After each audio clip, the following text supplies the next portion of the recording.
Hello everyone, good morning.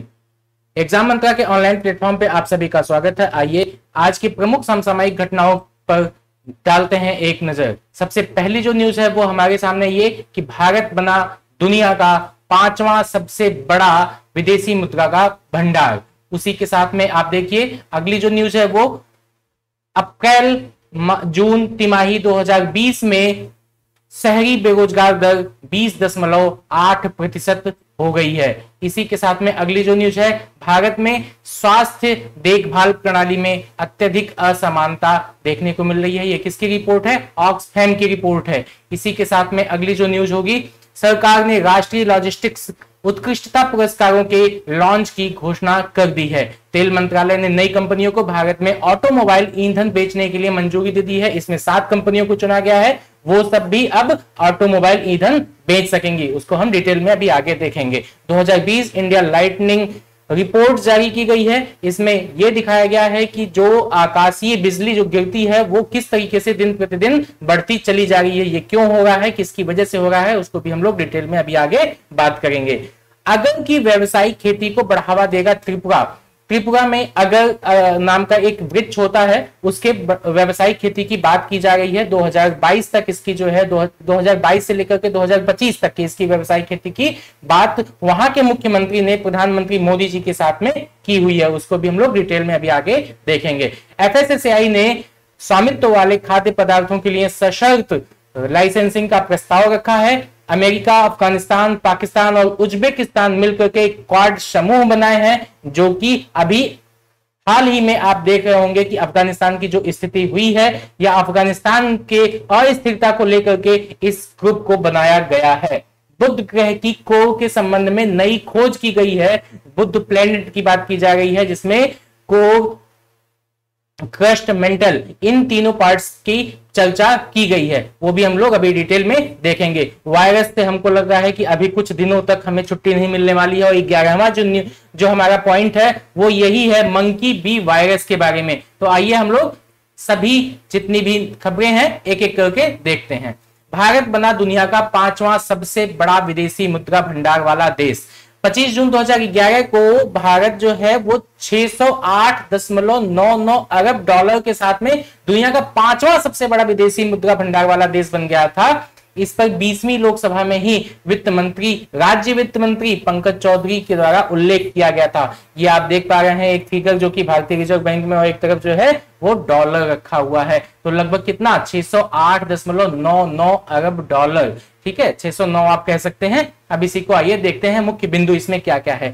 भारतीय reserve bank और भारत सरकार की सक्रिय रूप से देश की जो बाहरी स्थिति की निगरानी कर रहे हैं, उसके अनुसार पता चलता है कि विभिन्न नीतियों और विनियमों को ठीक कर रहे हैं ताकि भारत के मजबूत व्यापक आर्थिक विकास को सुनिश्चित किया जा सके। ठीक है, इसके साथ ही भुगतान संतुलन जो 2020-21 में पूंजी खाता और चालू खाता, current account and capital account दोनों में अधिशेष हो गया है। आप जानते ही हैं कि जो स्थिति पिछले 1.5 साल से लगभग हुई है कोरोना को लेकर के, जिसकी वजह से ये हमें अधिशेष देखने को मिलता है, जिसने बड़े पैमाने पर देश के विदेशी मुद्रा भंडार में लाभ में योगदान दे दिया है। ठीक है, भारत का जो वर्तमान विदेशी मुद्रा भंडार अप्रत्याशित बाहरी झटकों के खिलाफ एक बफर प्रदान करने और 18 महीने से अधिक के आयात को कवर करने के लिए भी ये हमें जो धनराशि इकट्ठी हुई है ये पर्याप्त है। इसी के साथ में कुछ और पॉइंट्स इसी न्यूज से रिलेटेड हैं, उस पे भी हम लोग देख लेते हैं। भारतीय रिजर्व बैंक नियमित रूप से विदेशी मुद्रा स्वैप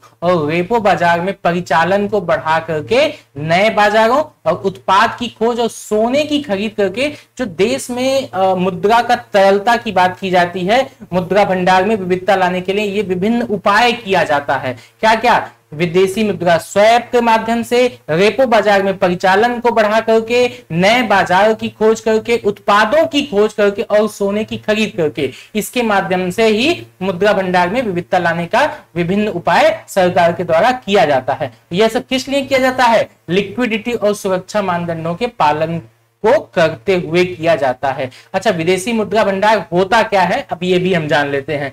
विदेशी मुद्रा भंडार ऐसी परिसंपत्तियां होती हैं जो किसी भी देश के केंद्रीय बैंक के पास होती हैं। जैसे अगर भारत की बात करें तो भारत में केंद्रीय बैंक क्या, आरबीआई के पास में जो हमारे पास इकट्ठा होता है विदेशी मुद्रा भंडार, उसी को हम लोग इसके तौर पे जानते हैं। अब देखिए विदेशी मुद्रा भंडार के तौर पे हम मुख्य रूप से बॉन्ड, विदेशी मुद्रा, सोना, बैंक में जमा हुआ जो धनराशि है, वित्तीय संपत्ति और विशेष आहरण के अधिकार शामिल होते हैं। तो इस तरीके से हमने ये न्यूज कवर कर ली और अब चलते हैं अपने अगले न्यूज की तरफ।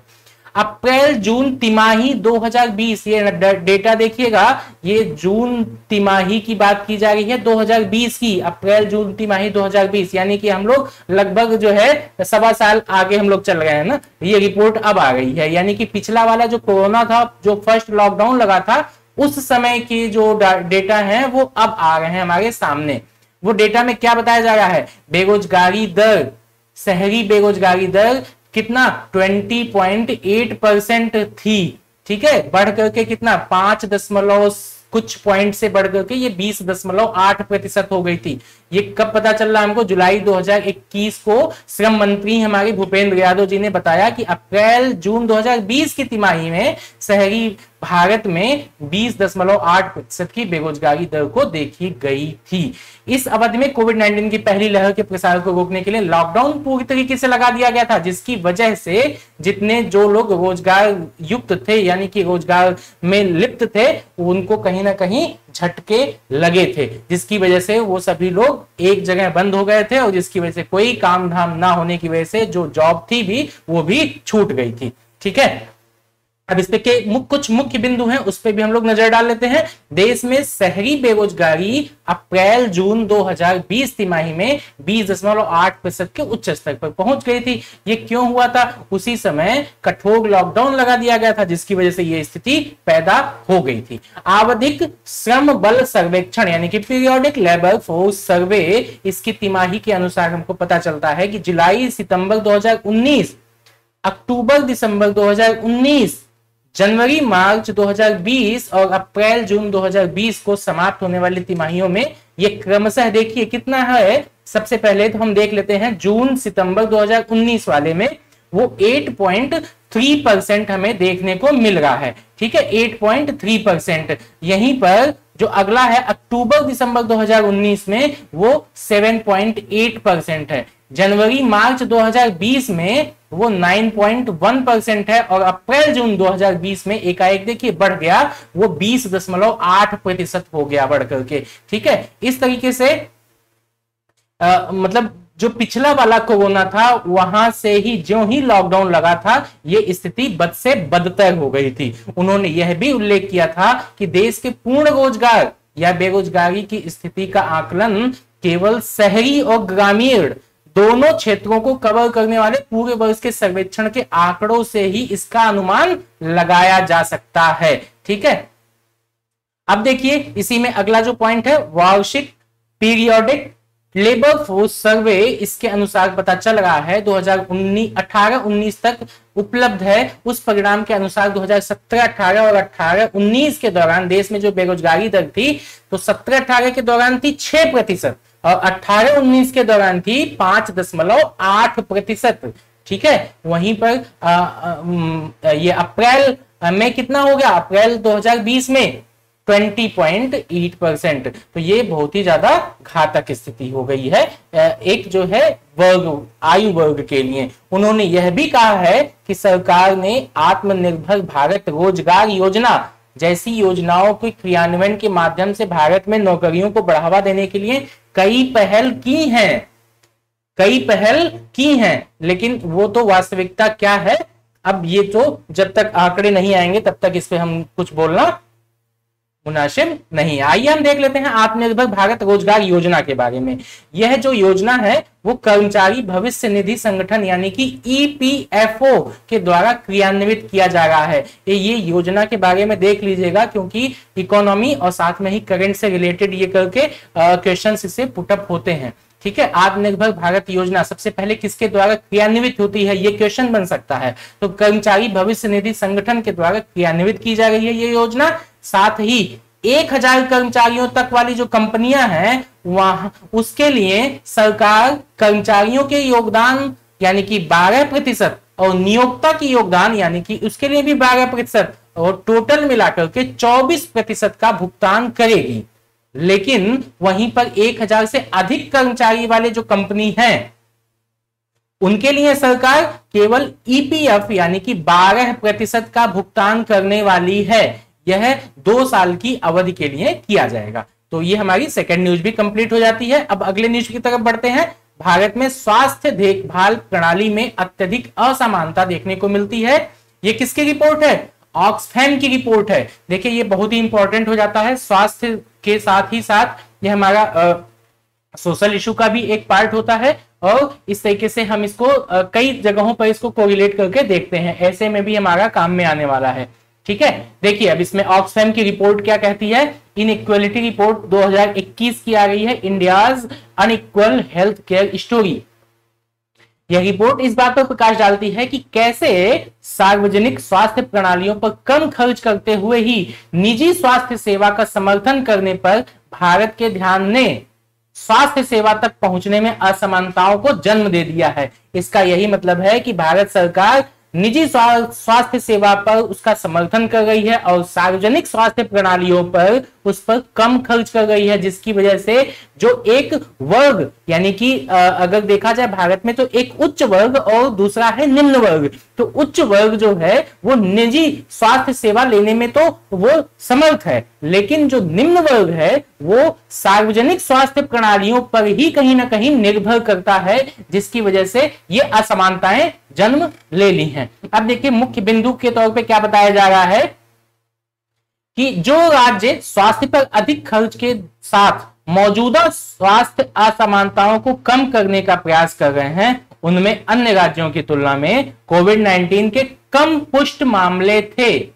ठीक है, उनमें कम पुष्ट मामले देखने को मिलते हैं और इसी रिपोर्ट में कहा जाता है कि तेलंगाना, हिमाचल प्रदेश और राजस्थान जैसे राज्यों में जो पिछले कुछ वर्षों से असमानताओं को कम कर रहे हैं, इसका यही मतलब है कि कहा जा रहा है कि इन राज्यों ने सार्वजनिक स्वास्थ्य सुविधाओं पर ध्यान दिया था, उस पर ज्यादा से ज्यादा खर्च कर रहे थे। विशेष रूप से सामान्य वर्ग, एससी और एसटी आबादी के बीच में स्वास्थ्य संबंधी असमानताओं में कोविड-19 के जो पुष्ट मामले थे उसमें कमी देखी गई थी। दूसरी ओर वहीं पर बताया जा रहा है कि असम, बिहार और गोवा जैसे राज्यों में जहां स्वास्थ्य पर सकल घरेलू उत्पाद का खर्च अधिक था, वहां कोविड की रिकवरी दर अधिक हमें देखने को मिली थी। ऑक्सफैम की रिपोर्ट ने ही बताया है कि केरल राज्य को कोविड-19 महामारी से निपटने में एक सफलता की कहानी के रूप में चिन्हित किया गया है।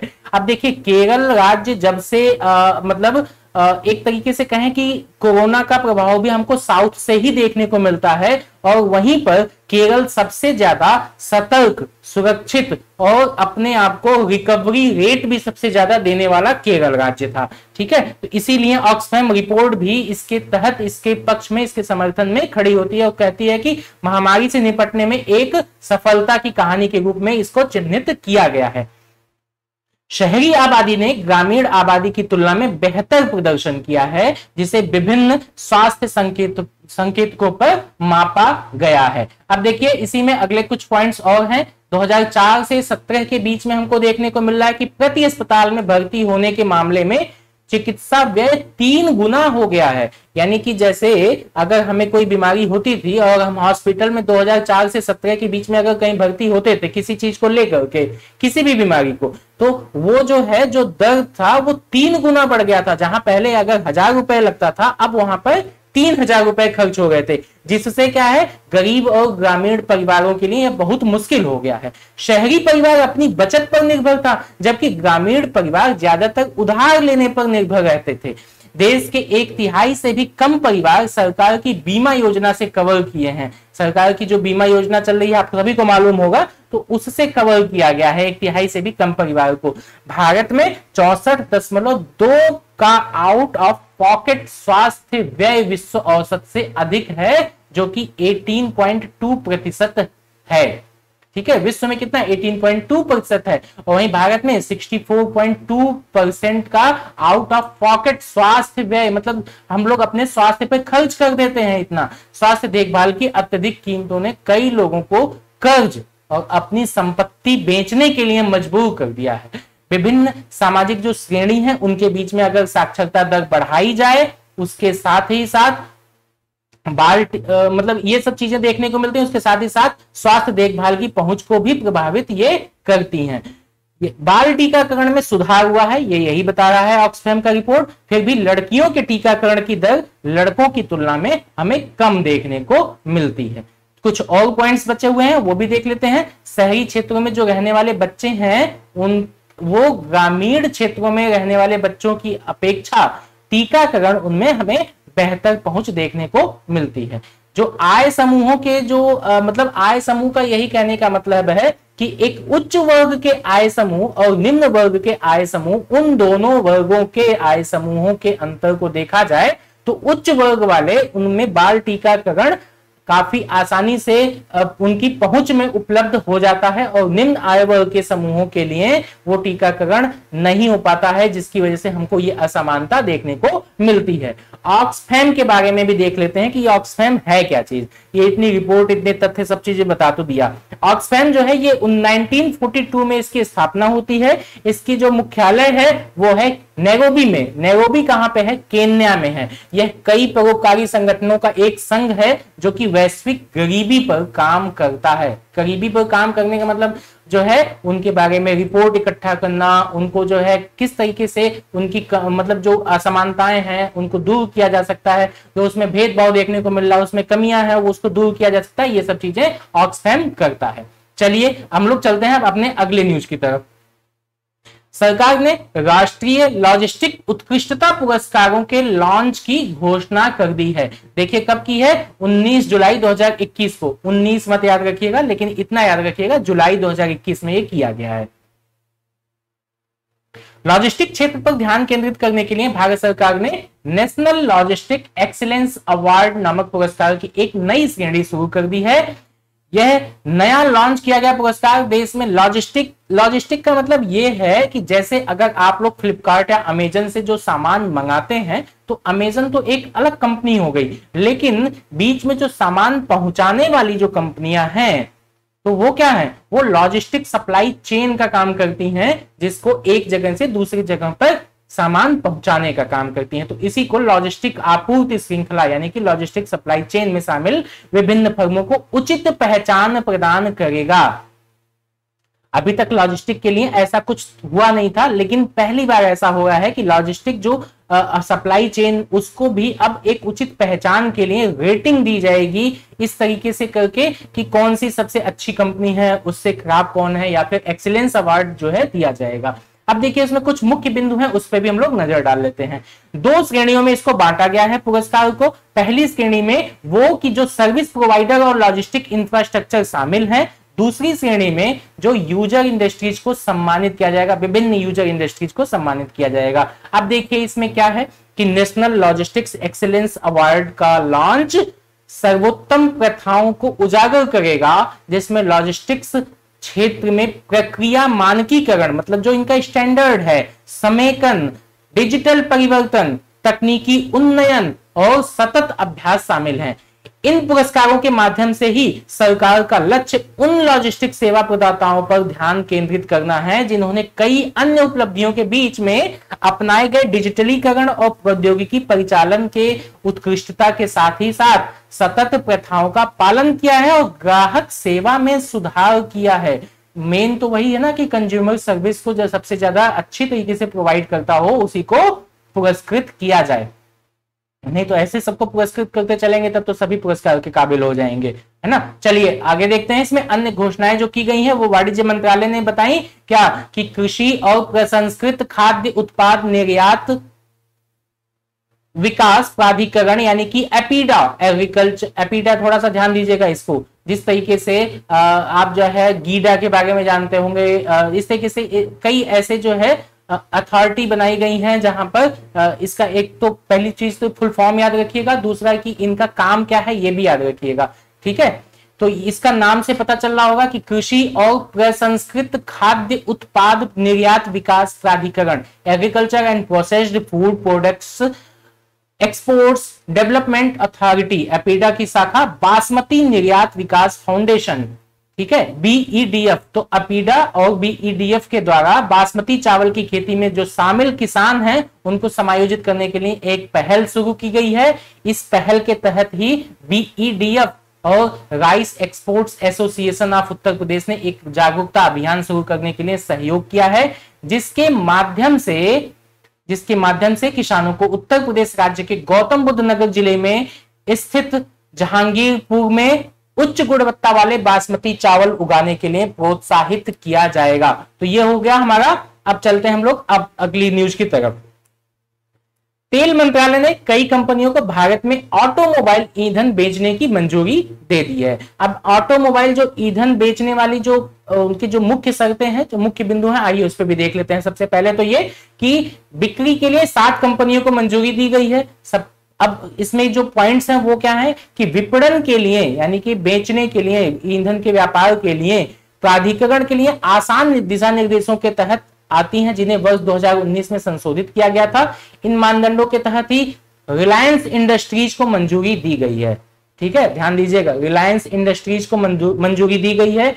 दूसरा, आरबीएमएल सॉल्यूशंस इंडिया को भी मंजूरी दी गई है। तेल टर्मिनलों में विशेषज्ञता रखने वाली एक चेन्नई बेस्ड कंपनी है आईएमसी, इसको भी ऑटो ईंधन बेचने की मंजूरी मिल गई है। अब देखिए अगले कुछ पॉइंट्स। असम सरकार के उपक्रम असम गैस कंपनी को भी ईंधन खुदरा बिक्री के लिए मंत्रालय से मंजूरी मिली है। ऑन साइट एनर्जी है, इसको भी ईंधन बेचने की मंजूरी मिल गई।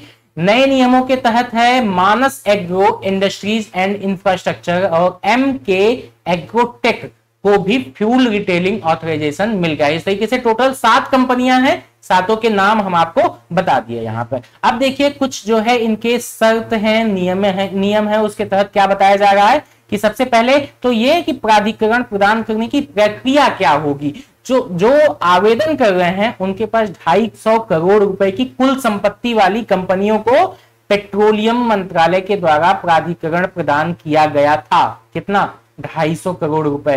तो इसका मतलब ये कि हम और आप अगर बेचना चाहें तो इतनी आसानी से ये उपलब्धता हमें आपको नहीं होने वाली है। ठीक है, तो 250 करोड़ रुपए की जब संपत्ति बना लीजिएगा तब फिर हम लोग भी बेचना स्टार्ट कर देंगे। आइए देखते हैं, खुदरा और थोक बिक्री के लिए प्राधिकरण की आवश्यकता होने पर न्यूनतम निवल जो मूल्य है उसकी जो आवश्यकता कितनी होती है? 500 करोड़ रुपए की होती है। खुदरा प्राधिकरण के लिए जो 2019 का नियम है वो क्या है कि एक इकाई को न्यूनतम 100 खुदरा आउटलेट स्थापित करने होंगे। खुदरा आउटलेट का कहने का मतलब है रिटेल आउटलेट। ठीक है, 100 आउटलेट खोलेंगे, उसमें से भी 5% जैसे तुरंत जो है जब उनको मिलता है प्राधिकरण का आदेश या निर्देश, उसके बाद ही तुरंत 5% देश के अधिसूचित दूर दराज के क्षेत्रों में स्थापित किया जाना चाहिए। वह भी कब? प्राधिकरण प्राप्त करने के 5 वर्षों के भीतर ही ये कर देना है। ठीक है, तो इस तरीके से ये हमारा कंप्लीट हो गया न्यूज। अब अगले न्यूज की तरफ बढ़ते हैं। 2020 की इंडिया लाइटनिंग रिपोर्ट जारी की गई है। वो 2019 की तुलना में पिछले साल भारत में आसमानी बिजली गिरने में लगभग 22.6% की वृद्धि हो गई है। अब इसका खुलासा अर्थ नेटवर्क्स के 2020 इंडिया लाइटनिंग रिपोर्ट में किया गया है। रिपोर्ट के कुछ मुख्य बिंदु हैं, आइए उस पर नजर डालते हैं। तमिलनाडु, आंध्र प्रदेश, उड़ीसा, पश्चिम बंगाल और कर्नाटक में सबसे ज्यादा आसमानी बिजली हमें देखने को मिलती है। कंपनी के टोटल लाइटनिंग नेटवर्क के द्वारा पिछले साल भारत में 39.5 मिलियन से अधिक पल्सेस का पता लगाया गया था। इनमें से लगभग 12,022 इसमें जो है 1,20,22,402 खतरनाक क्लाउड टू ग्राउंड स्ट्राइक्स देखने को मिली थी। उसमें से भारत में लगभग 7447 खतरनाक आंधी अलर्ट जारी किए गए थे। उनमें से अधिकांश तमिलनाडु राज्य में थे। हालांकि ये इतना मत याद रखिएगा कि 1,20,22,402 ये खतरनाक हमको क्लाउड टू ग्राउंड स्ट्राइक्स देखने को मिले, ऐसा कुछ नहीं। बस इतना सा ध्यान रखिएगा किन किन राज्यों में हमें ये चीजें अधिकतर देखने को मिल रही हैं, जैसे तमिलनाडु, आंध्र प्रदेश, उड़ीसा, पश्चिम बंगाल और कर्नाटक। ये ध्यान जरूर रखिएगा।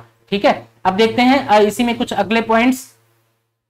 वर्ष 2020 में भारत में मानसून के मौसम के कारण मई, जून और सितंबर के महीने में बिजली की सबसे अधिक सांद्रता हमें देखने को मिली थी। इसी रिपोर्ट के अनुसार बिजली गिरने, भीषण मौसम के खतरे भारत की आबादी के लिए एक बड़ा खतरा बताया गया है।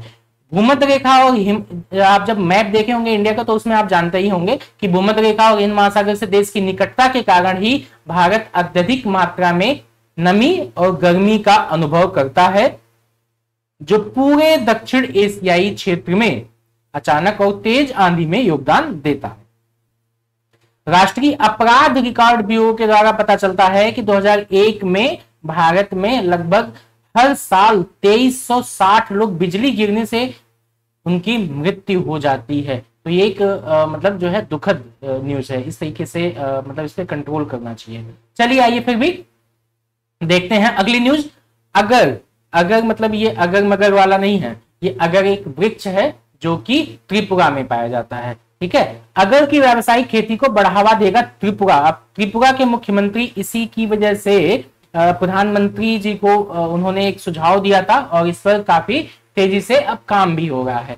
त्रिपुरा सरकार ने अगर पेड़ों की व्यावसायिक खेती को बढ़ावा देने के लिए पहल शुरू कर दी है। आने वाले 3 वर्षों में इस क्षेत्र में 2000 करोड़ रुपए का कारोबार हासिल करने का लक्ष्य रखा है। अब देखिए इसमें जो ये आपको दिख रहा है अगर वुड या लैम्पेंसन, ठीक है, इसमें क्या है कि ये जो पेड़ आपको दिख रहे हैं, वृक्ष देखने को मिल रहे हैं, इसका तेल निकाल करके बेचा जाता है और ये तेल बताते हैं लोग कि सोने से भी ज्यादा महंगा है। इसी के साथ में जो ये आपको फल दिख रहे हैं ऑरेंज कलर के टमाटर जैसे, है ना, तो इसका चिप्स बना करके मार्केट में बेचा जाता है, सेल किया जाता है। अब आइए इसमें डिटेल में हम लोग देख लेते हैं ये है क्या चीज। त्रिपुरा सरकार ने वर्ष 2021-22 में 1500 किलोग्राम अगर तेल और 75,000 किलोग्राम अगर चिप्स निर्यात करने की योजना बनाई है 2021-22 में। मतलब एक साल में 1500 किलोग्राम तेल की बात की जा रही है, बस ध्यान रखिएगा। यहाँ पे मुख्यमंत्री हैं त्रिपुरा के विप्लव कुमार देव जी। उन्होंने शुक्रवार को प्रधानमंत्री नरेंद्र मोदी जी से मुलाकात की और अगर पेड़ों की क्षमता से अवगत कराया। त्रिपुरा सरकार ने त्रिपुरा अगर लकड़ी नीति, मतलब इसका नाम थोड़ा सा त्रिपुरा अगर लकड़ी नीति 2021 नाम का एक ड्राफ्ट लॉन्च किया और 2025 तक वृक्षारोपण को दोगुना करने का लक्ष्य रख दिया है। वर्तमान में राज्य में लगभग 50 लाख से अधिक अगर पेड़ हमको वहां पे देखने को मिलते हैं। त्रिपुरा के मुख्यमंत्री ने भी पीएम मोदी से अगर वुड निर्यात और उसके उत्पादों पर कोटा तय करने का अनुरोध किया है। अब आइए अगर वृक्ष के बारे में बात कर लेते हैं। ये एक्विलारिया मेलाकेंसिस एक सदाबहार पेड़ है, ठीक है, जो त्रिपुरा राज्य में बहुतायत में उगता है। राज्य के वन विभाग ने कहा है कि इस प्रजाति में बांस, रबर और अन्य प्रमुख वानिकी फसलों के बाद राज्य में आर्थिक क्रांति पैदा करने की अपार संभावनाएं इसमें देखी जा सकती हैं। ठीक है, इसी के बाद हम लोग चलते हैं अपने अगले न्यूज की तरफ। एफएसएसएआई ने स्वामित्व वाले खाद्य पदार्थों के लिए सशर्त लाइसेंसिंग का प्रस्ताव रखा।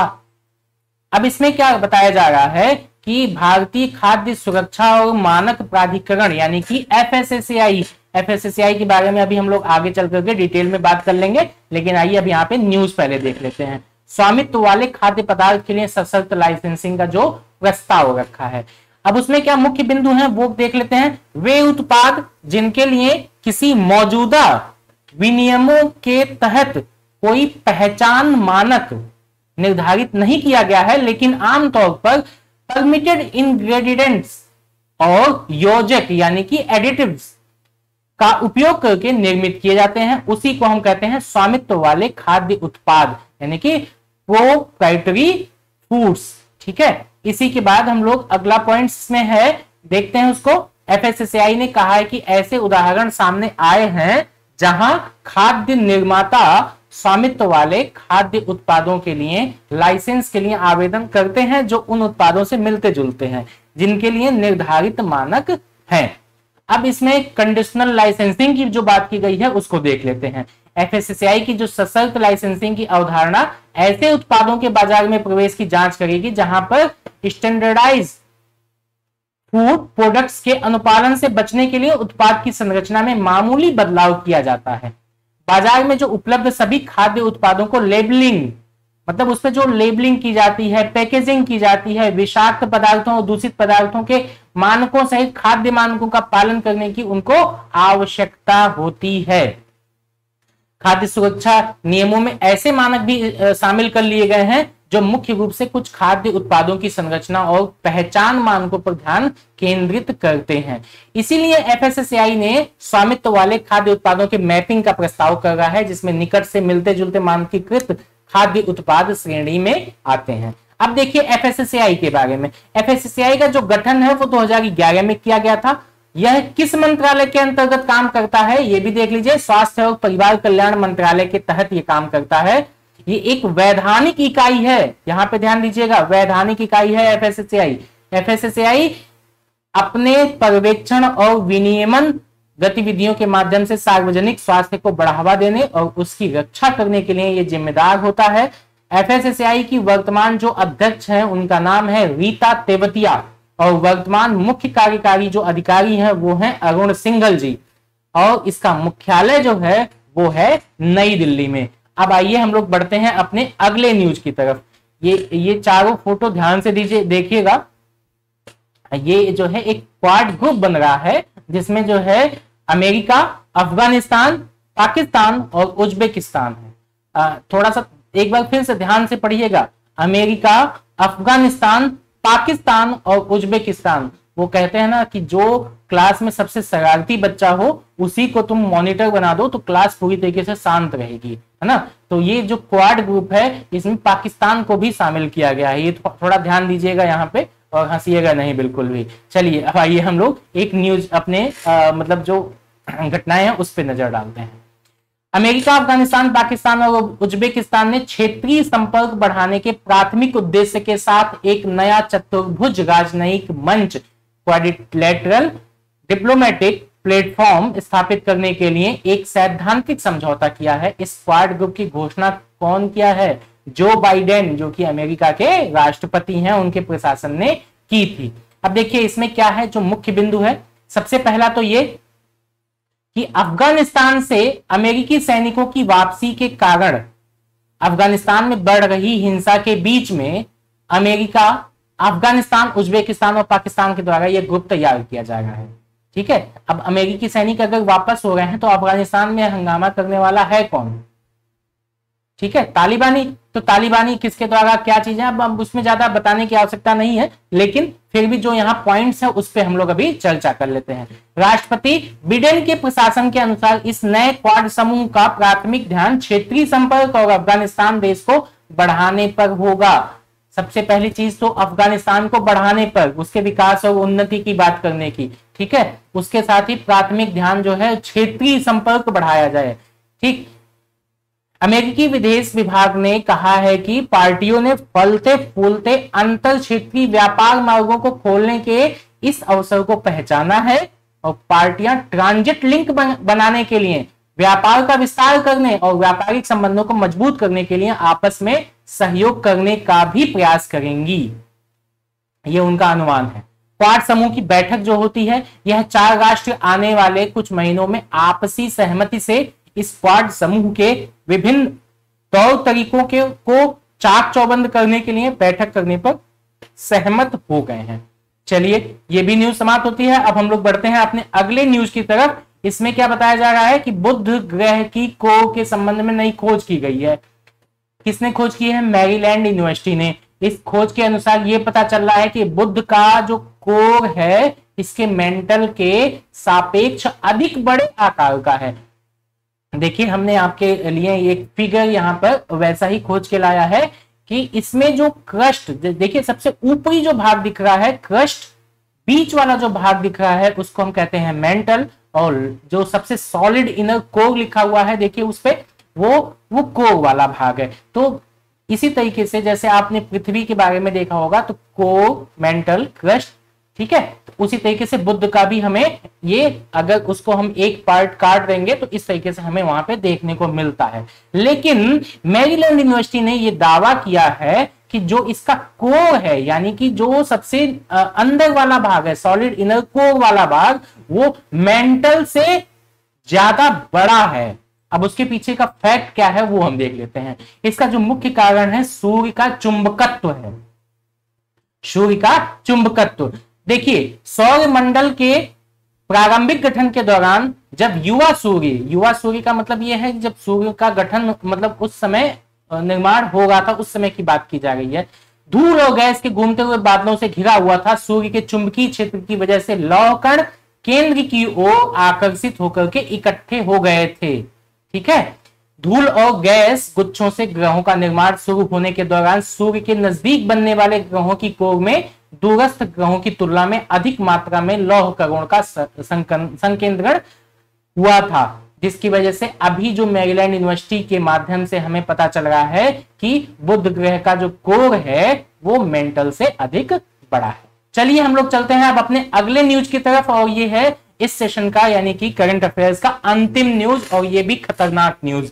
क्यों? क्योंकि वायरस से वैसे भी सभी लोग परेशान हो चुके हैं, लेकिन वायरस हम लोगों का पीछा छोड़ने वाला नहीं लग रहा है। अब ये नया वायरस है, मंकी बी वायरस नाम है इसका। ये भी चाइना में हमको देखने को मिल रहा है, जहां चाइना में मंकी बी वायरस से मानव के संक्रमित होने का पहला मामला हमारे सामने आ गया। और इसमें क्या है कि मंकी बी वायरस मैकाक बंदरों में पाया जाने वाला अल्फा हर्पिस वायरस एंजूटिक यानी कि मूल रूप से इसमें पाया जाता है, और सर्वप्रथम इसकी पहचान वर्ष 1932 में की गई थी। चलिए आप लोग कमेंट बॉक्स में ये बताइएगा कि एंजूटिक वायरस का क्या मतलब होता है। ठीक है, इसकी पहचान कब की गई थी? 1932 में मैकाक बंदरों के माध्यम से ये हमें देखने को मिल रहा है। अब देखिए इसमें कुछ फैक्ट्स क्या हैं कि अल्फा हर्पिस वायरस रोगजनक या न्यूरोइनवेसिव वायरस जो मनुष्यों और अन्य कशेरुकियों के परिधीय तंत्रिका तंत्र को संक्रमित करते हैं। बी वायरस को आमतौर पे herpes B, herpes virus simiae और हर्पिस वायरस बी के रूप में भी जाना जाता है। बी वायरस सतह खास करके नम सतह पर घंटों तक जीवित रह सकता है। अच्छा, अब इसका संचरण के बारे में बात कर लेते हैं।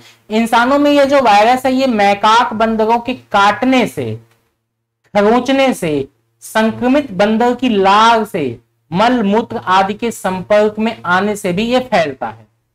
मृत्यु दर इससे जो है लगभग 70 से 80% हमें देखने को मिलती है। मानव से मानव में संचरण ये क्या है कि अभी तक एक संक्रमित व्यक्ति से दूसरे व्यक्ति में बी वायरस के संचरण या प्रसार का केवल एक मामला ही अभी सामने आया है, लेकिन अभी इसमें ज्यादा ना आने की वजह से अभी ज्यादा कुछ कहना संभव नहीं है। अब इसके लक्षण के बारे में देख लेते हैं। इस वायरस के प्रारंभिक जो लक्षण है फ्लू जैसे होते हैं, जैसे बुखार और ठंड लगना, मांसपेशियों में दर्द, थकान और सिर दर्द, जिसके बाद से संक्रमित व्यक्ति को घाव या शरीर की त्वचा पर छोटे छाले हो जाते हैं। इसी वायरस के प्रारंभिक लक्षणों के बाद में मांसपेशियों में अकड़न होने लगती है और तंत्रिका संबंधी क्षति होने लगती है। उपचार क्या है? उपचार का तो अभी कोई टीका उपलब्ध ही नहीं है, अभी तो सामने आ रहा है पहला केस। ठीक है, तो अभी इसका कोई टीका उपलब्ध नहीं है, लेकिन यह बताया जा रहा है कि एंटीवायरल दवाएं इसके जोखिम को कम करने में मदद कर सकती हैं। तो इस तरीके से हमारी ये भी न्यूज यहाँ पे समाप्त होती है। Thank you.